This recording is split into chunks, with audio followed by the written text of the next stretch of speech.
Hey, salut les kikis! Aujourd'hui, nous allons parler de caca pit K1 et caca pit K2. On a des différences significatives entre les deux véhicules dont je veux vous faire part. Enfin, c'est bien sûr, évidemment, comme toujours, Stéphane de chez Action Modisme qui a dit attention, il faut leur expliquer certaines choses pour pas qu'il y ait de méli-mélo sur les commandes des pièces ou les histoires de pare-choc. Parce qu'il a regardé, il a bien sûr vu la vidéo de l'unbox et il a noté que attention, Mani proposait de mettre les pare-chocs à droite, à gauche, de ci, de ça, de machin, et que c'est pas forcément faisable. Bouge pas, je vais m'approcher. Ceci est donc le K1 de Tonton GB. On est équipé d'un 3670 3100 kV qui prend 4S quand même, à capteur, avec son variateur à capteur. Et là les mecs, mais d'où ils sortent ça? Mais qu'est-ce que c'est que cette histoire? Alors ça c'est un Vélinion 2S. Les Vélinion DS étaient des moteurs, des varios à capteur. Et Novak avait fait un moteur pour le Traxxas Max avant qu'il existe en brushless. Bizarre le choix KV, 3100 kV c'est énorme, mais c'était prévu pour la grosse réduction du max. Donc en 14 ou 17 par 65 ou 68 sur l'étagement du Traxxas Max, et était prévu en NIMH, 2 fois 8,4 volts NIMH. Ensuite ils ont inventé, parce qu'il n'y avait pas de cut-off lipo à l'époque, donc il y avait un variateur Novak qui allait avec ça, qui prenait 4S, puisque celui-là il prend que 3. Et bien sûr, tu étais obligé de brancher le capteur pour que ça fonctionne comme il faut. Il y avait un condensateur externe boulonné dessus encore, plus c'est arrivé après encore un buzzer à brancher par-dessus si tu veux aller en lipo. Bon, avec le VXL3, il n'y a pas besoin puisqu'il a la détection lipo, 3100 3200 kV en 3S avec un moteur 3660, ça pose pas de problème. Un moteur 2 pôles a moins de couple qu'un moteur 4 pôles. Mais il monte plus vite dans les tours et il a une consommation vide plus petite. Donc sur des engins pas trop lourds comme ça, surtout en 36 par 70, avec un pignon pas trop gros, on a mis un 14 ici, là-dessus. On a une bonne Vmax, le moteur monte bien dans les tours, et j'ai fait un essai rapide de 2-3 minutes à juste faire vraiment des gaz-frein dans la rue pour voir. On n'avait pas de montée en température significative. Donc ça devrait bien se passer, on va faire cet essai bien évidemment. Et moi j'aime beaucoup. Poids vide là, enfin pas vide, poids plein avec la lipo à bord, sans la carreau, ici nous avons 2,9 kg en gros, avec ce combo, puisqu'on s'est aperçu que les 3670, 3674 n'étaient pas beaucoup plus légers, surtout selon la qualité des moteurs. On a des moteurs, genre le moteur du JLB Cheetah en 2400 kV en 3670, qui est aussi lourd qu'un 4068 au Booming. C'est du délire. Le moteur Traxxas aussi est très lourd, aussi 320 grammes, le moteur du Max et du Os. Sans le radiateur, hein. Encore tu greffes le radiateur dessus, donc finalement on est plus lourd. Ça c'est très important. Niveau des huiles de diff. Tonton, j'ai mis 10 000 à l'arrière, c'est bien doux et soyeux. On a le débattement maximum possible avant que les angles de cardan ne deviennent incohérents et ne touchent et ne frottent, parce que tu peux descendre un peu plus loin. On a mis les amortos, regarde, on a quasiment pas de tarage, là on est au minimum, après le ressort est quasiment libre. On est au point d'ancrage le plus serré sur les triangles. Regarde comme c'est doux et soyeux. On est ferme en bas pour pas aller frotter trop, mais regarde tout ça. Regarde ça, comme ça se comporte à merveille. Regarde ça. Il se pose, boc, posé. On a mis à l'arrière et à l'avant aussi. J'ai essayé 200 CST et 300 CST. Ça me convenait pas trop, donc j'ai fait un mélange de 2 et de 300. C'est ce qu'on a à l'arrière. Parce qu'à l'avant, ça suffisait quand même pas. Donc, je suis passé à 300 CST à l'avant. C'est plus ferme, tu vois. Là, on est vraiment pour pas s'écraser au freinage. Et surtout que on a le poids devant. Donc, sur les sauts, on va arriver plutôt comme ça. Sur circuit, tu n'as pas ce problème puisque contre-appel. C'est simple, hein. Sur circuit, tu arrives dans ton saut comme ça, normalement. Crème, si tu as bien visé. Nous, on arrive plutôt à plat. Avec les poids devant, moi j'aime bien atterrir comme ça et pouvoir repartir. Après il y en a qui préfèrent atterrir comme ça, c'est chacun son truc. Mais dans ce cas là aussi, il te faut une suspension plus dure devant pour pas aller boum, t'écraser. Ça, c'est la pire des configs quand tu sautes. N'atterris pas sur les 4 fers, essaie toujours d'atterrir un train après l'autre ou sur le côté. Pour permettre aux diffs de sortir la puissance et aux amortos de prendre. Tu vois, ça amortit bien, ça a le temps.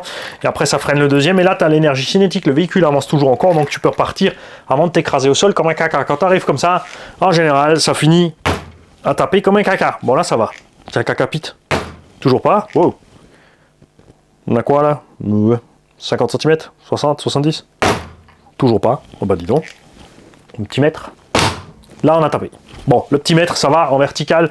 Normalement, ça devrait pas t'arriver quand tu es en dynamique. Ok.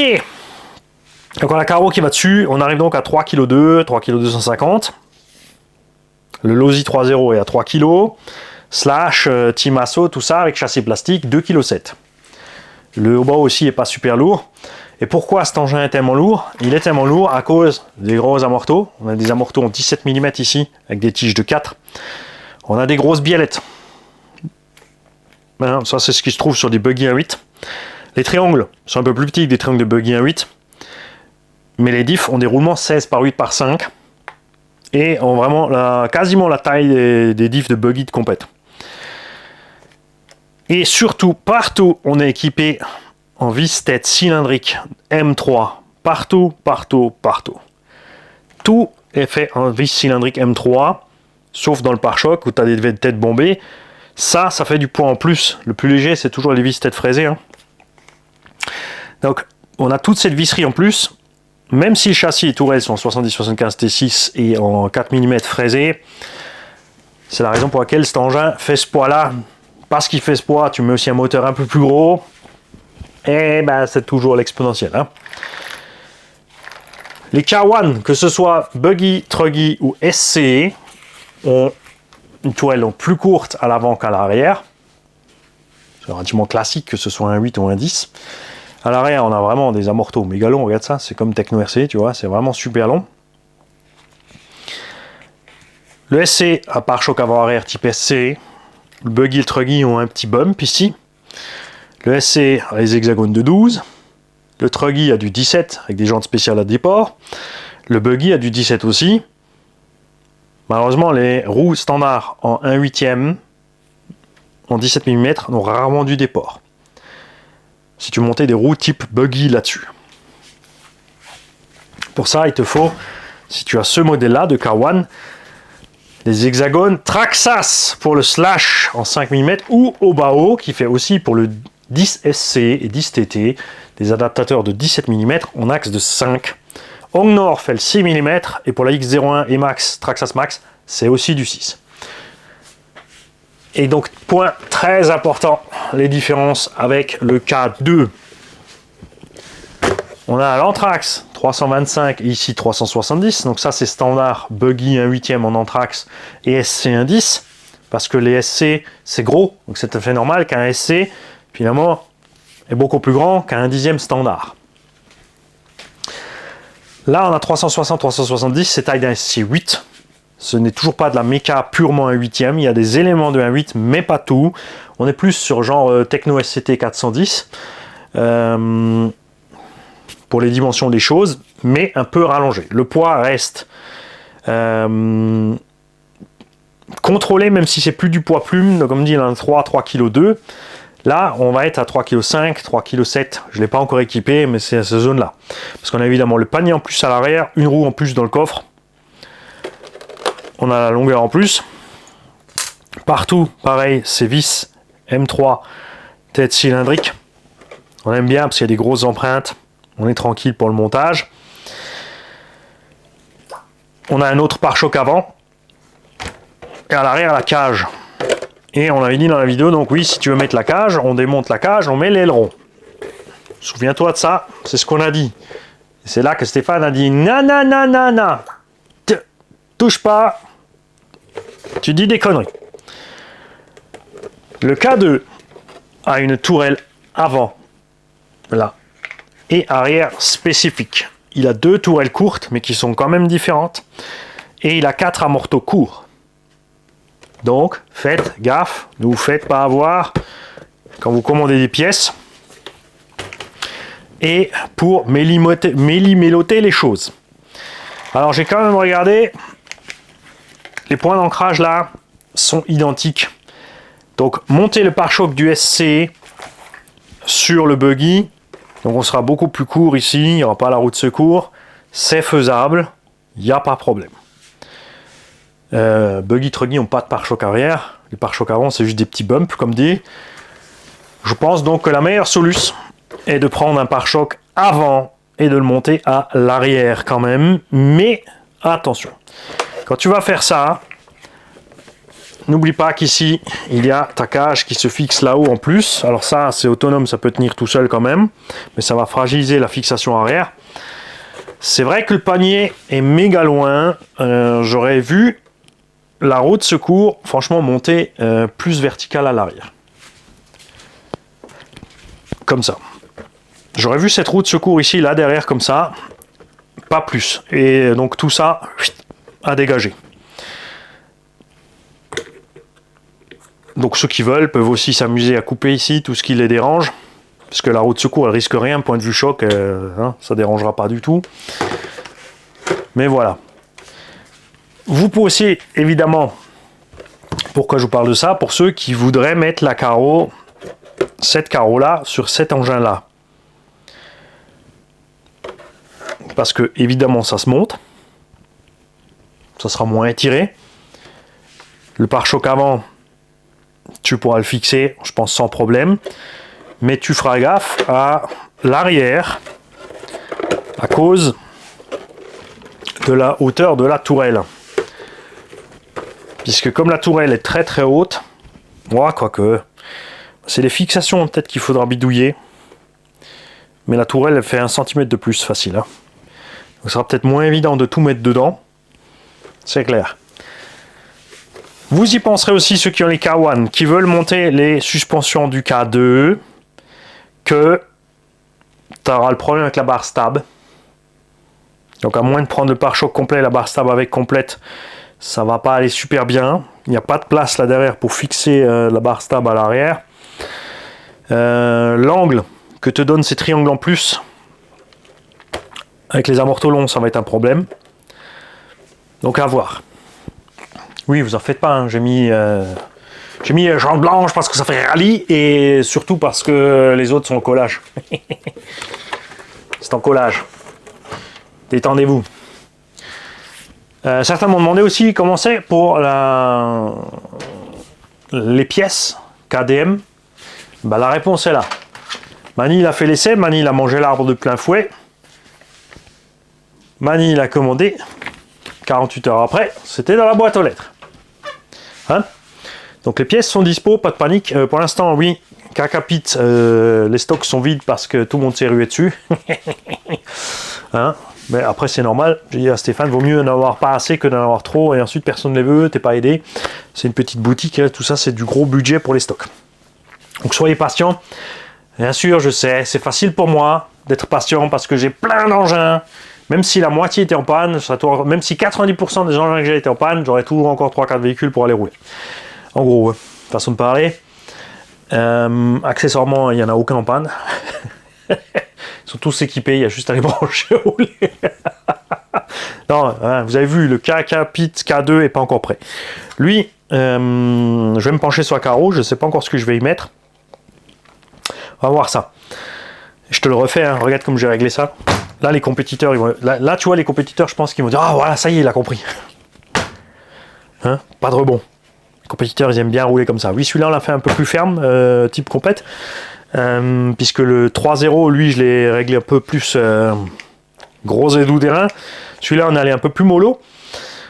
Parce que comme j'ai 2 SC, pour faire un petit peu la différence.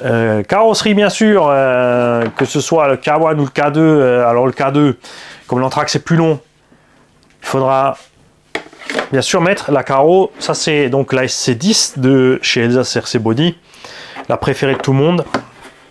Hein, c'était, je crois, Black Hawk chez Proline, dans ce genre-là, bien agressive. La carreau du SC8 de chez Elsa arrive.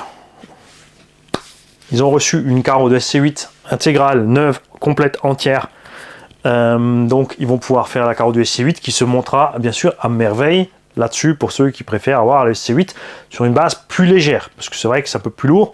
Niveau du prix, Là aussi, évidemment, je suis tout à fait d'accord avec les abos qui ont dit ça. C'est que voilà, c'est sûr, le K2 coûte 450 €. Si tu prends un roller au bas haut, tu es à 350. 320, le SC8 là en ce moment chez Projo High Tech. Donc tu es sensiblement moins cher quand même, enfin sensiblement plus que sensiblement moins cher. Celui-là, il pourra rouler avec l'électro 3S par contre, au niveau du budget, tu pourras peut-être rattraper par là. De l'autre côté, c'est vrai que les électro 3S sont souvent pas beaucoup moins chers que de l'électro 4S tout de suite. 4S, ça lui ira très bien aussi, avec 3,8 kg, je pense qu'il sera plus à l'aise en 4S avec 2200-2500 kV en 4. D'ailleurs qu'en 3S, le SC8 en 4S il s'en sort, mais il fait 5 kg. Moi je l'ai vraiment préféré en 6. Après, c'est le choix de chacun. Il y en a qui aiment ci, il y en a qui aiment ça. C'est à toi de voir ce que tu as envie de faire. Voilà. Donc faites gaffe, entre K1 et K2, différence de tourelle et d'amorto arrière, forcément, de triangle avant, cardan et noix. Noix centrale aussi, là c'est les normales, là-bas c'est les durcis déjà.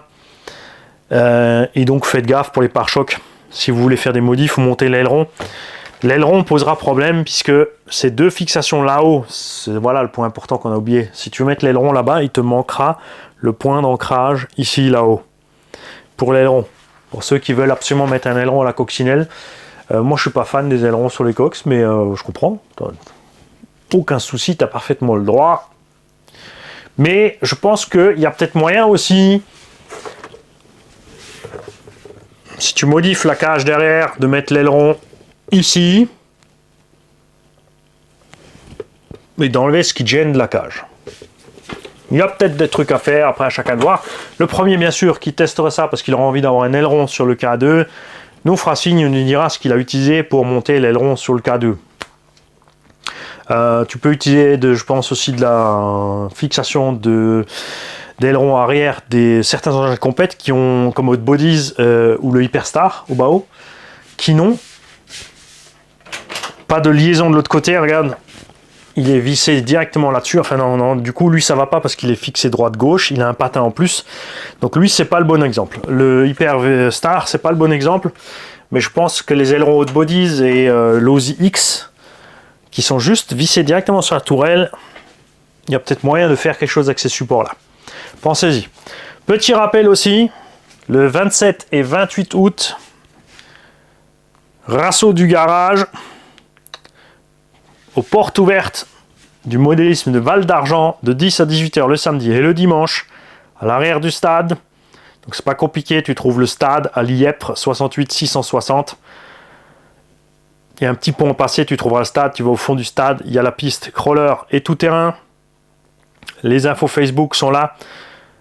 Le numéro de téléphone du Grand Vizir, c'est pas moi, c'est le président du club, ici, qui a son numéro de téléphone. Pour ceux qui, comme moi, n'utilisent pas Facebook, c'est modélisme.valdargent@gmail.com. Tout simplement. Je vous invite tous donc à laisser 10 € par pilote adulte au club pour financer toute cette histoire et un conteneur à poser sur le club. Sur place, il y aura buvette et barbecue avec produits régionaux à disposition. Bien sûr, il faudra payer ton hot dog, il faudra payer ta brochette et ton sandwich. C'est normal. N'oubliez pas d'emmener une tonne de flotte quand même. Et évidemment que tu as le droit d'emmener ta glacière. Hein, pas déconner. Je suis là-bas pour rouler avec vous, pas pour prendre l'apéro. Bonne journée les gars.